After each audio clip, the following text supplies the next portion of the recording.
Have you ever wondered how we extract highly reactive elements like aluminum, magnesium, titanium, zirconium, sodium and calcium from their ores and oxides or salts? Welcome to the world of molten electrolysis. This powerful method allows us to obtain these metals through techniques that conventional reduction methods simply cannot match. Let's break it down. Reactive metals like aluminum cannot be extracted with carbon reduction. Instead, molten salt electrolysis requires large amounts of electricity and high temperatures to melt metal-containing compounds. This makes it energy-intensive but incredibly effective.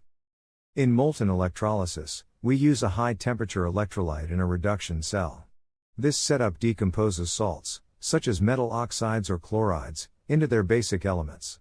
A prime example is aluminum production through the Hall-Héroult process.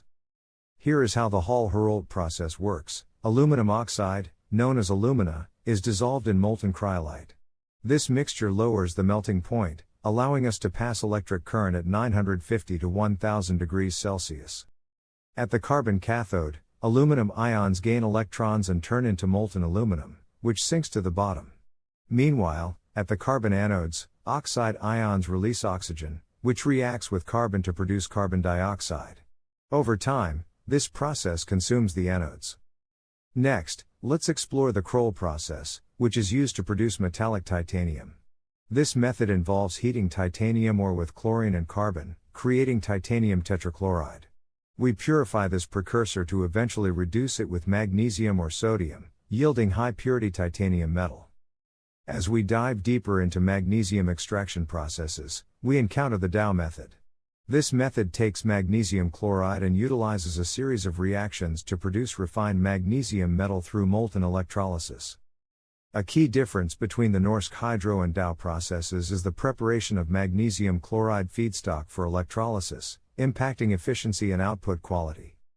Safety is a consideration during magnesium chloride electrolysis, as chlorine gas is generated at the anode. To manage this byproduct, we design electrolysis cells to capture and reuse chlorine effectively. Switching gears, let's discuss the Down cell, which produces sodium metal and chlorine gas from the electrolysis of molten sodium chloride mixed with calcium chloride. This cell operates at around 600 degrees Celsius, generating molten sodium at the cathode and chlorine gas at the anode. Now, how about calcium extraction? In this case, electrolyzing molten calcium chloride with direct current reduces calcium ions to liquid calcium metal at the cathode while oxidizing chloride ions to chlorine gas at the anode. Finally, molten electrolysis isn't just limited to extracting metals. It provides an effective way to extract zirconium more efficiently than the conventional Kroll process. The process involves reducing zirconium compounds in a high-temperature molten salt bath. Additionally, the chlorine produced during electrolysis can be made into useful products.